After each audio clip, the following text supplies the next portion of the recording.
Bonjour et bienvenue sur Largus.fr pour une vidéo un peu spéciale aujourd'hui puisque nous sommes ici pour un anniversaire, en l'occurrence les 30 ans d'un modèle iconique, le Citroën Berlingo. Dans cette vidéo, on va revenir sur la genèse de ce pionnier des ludospaces, on va détailler les 3 générations et je suis sûr que vous allez apprendre plein de choses sur ce modèle français. Suivez le guide, ça commence maintenant.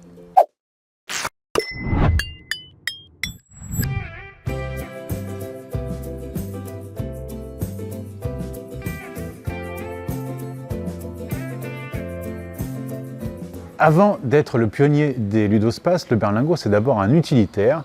Et on le sait, entre l'utilitaire et Citroën, c'est une longue histoire d'amour, puisque le premier VU de la marque aux chevaux remonte à 1919 avec un tracteur. Et puis au cours de l'histoire de la marque, on peut évidemment citer le type H, la 2 chevaux camionnette, et puis évidemment le fameux C15. Alors je sais que celui qui est juste à côté de moi en fait déjà baver certains d'entre vous. Et bien c'est lui, le vrai papa du Berlingo. C'est l'une des stars de Citroën, surtout dans sa gamme utilitaire. C'est un véhicule qui aujourd'hui encore a une énorme cote d'amour, notamment auprès des jeunes. Il suffit de voir le nombre de forums qui lui sont consacrés sur Internet.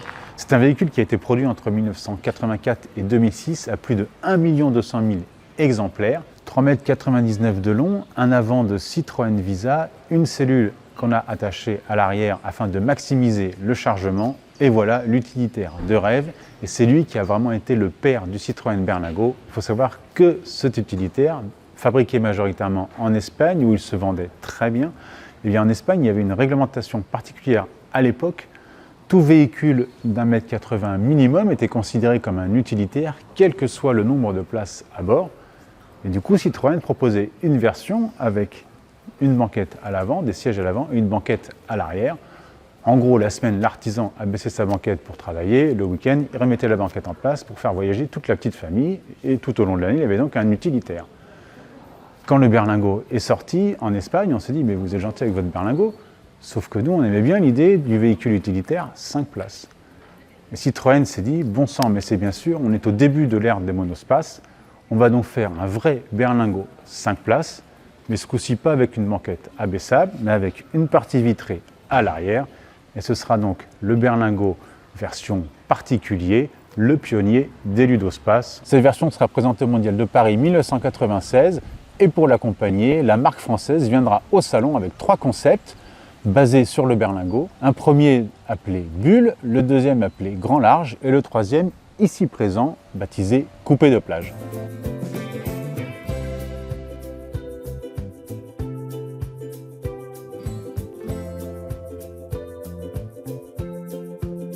Devant le succès du Berlingo, Citroën n'arrivait pas à fournir. Résultat, le C15 a dû faire des heures sup.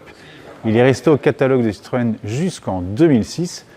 Et pour la petite histoire, le temps de cette longue carrière, il a dû s'adapter aux normes, notamment aux chocs latéraux qui avaient changé.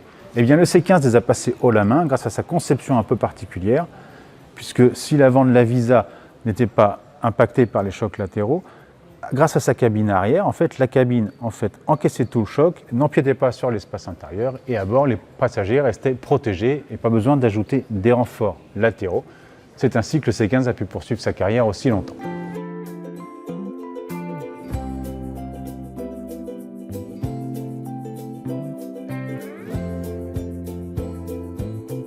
Voici donc la version VP, véhicule particulier, du Berlingo, dérivé du VU, présenté, on l'a dit, au Mondial de Paris 1996, arrivé dans les concessions en 1997.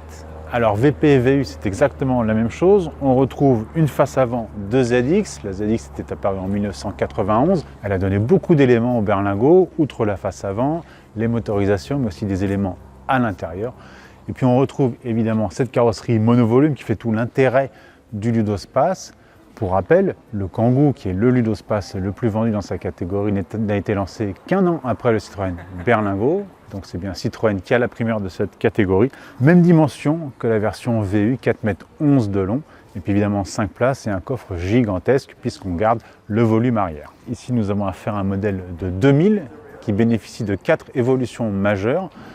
Le module top, cette espèce de toit ouvrant avec les barres de toit, qui pour la petite histoire a été dessiné par un certain Gilles Vidal, le designer passé notamment chez Renault, revenu récemment chez Stellantis. Toujours sur cette édition de 2000, le bloc HDI 90 chevaux, donc un turbo diesel moderne, et puis surtout la présence de 2 portes latérales coulissantes. Pour la petite histoire, l'équipe de développement du premier berlingot avait pensé à équiper le Ludospace de portes latérales coulissantes, mais le patron de PSA de l'époque, dont on paiera le nom, ne trouvait pas ça utile, sauf qu'un an plus tard sortait le Renault Kangoo qui lui était équipé de portes latérales coulissantes.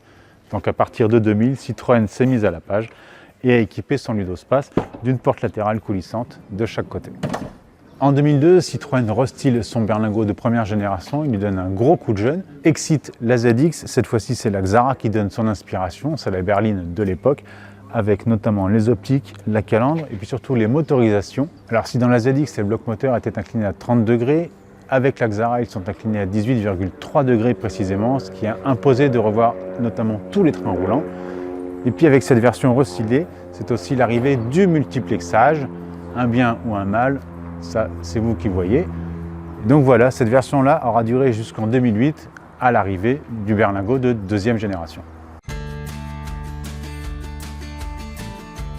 En 2008, Citroën lance le berlingot de deuxième génération, la génération B9 qui succède à la génération M49, ça c'est pour les spécialistes. Alors il faut savoir que dès le départ, ce berlingot 2 a été développé en même temps que le C4 Picasso, le monospace Citroën. Ils reposent tous les deux sur la même plateforme, ont les mêmes trains roulants, ce qui traduit une montée en gamme pour le Ludospace qui va gagner en confort, en agrément de conduite.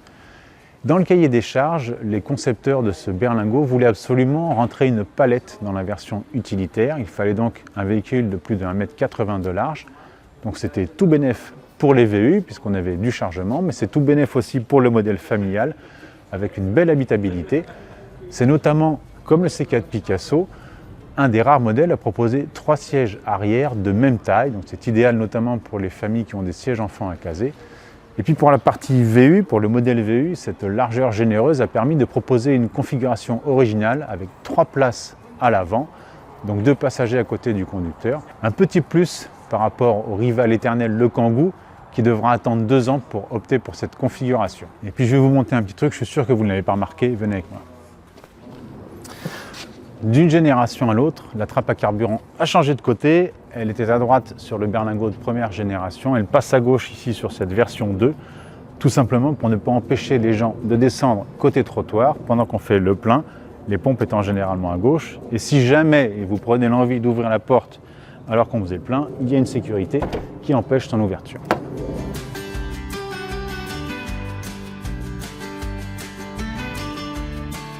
On termine la saga berlingot avec cette génération 3, la génération K9, la génération actuelle, présentée au Salon de Genève 2018. On observe encore une fois une montée en gamme, un accroissement des dimensions. Comme la génération 2, elle est disponible en 2 versions d'empattement pour proposer 5 ou 7 places au choix, toujours plus de place à bord, toujours plus d'équipements modernes. Et contrairement à son cousin de chez Peugeot, qui a choisi de changer de nom entre la version VP et la version VU, Citroën a souhaité garder le nom de berlingot pour les 2 modèles, qu'ils soient VP ou VU. En revanche, les faces avant sont différentes. Ici, sur la version VP, on a une face avant empruntée à la C3 de l'époque, avec la calandre à double étage en chevron, les optiques, et puis aussi quelques éléments du C4 Cactus, qui avait été lancé un peu avant. Et puis encore une fois, on observe toujours plus de confort, d'élégance, notamment sur cette version XTR, aux accents un peu baroudeurs. Voilà pour cette saga autour du berlingot, et on se retrouve pour la conclusion autour d'un berlingot encore plus particulier.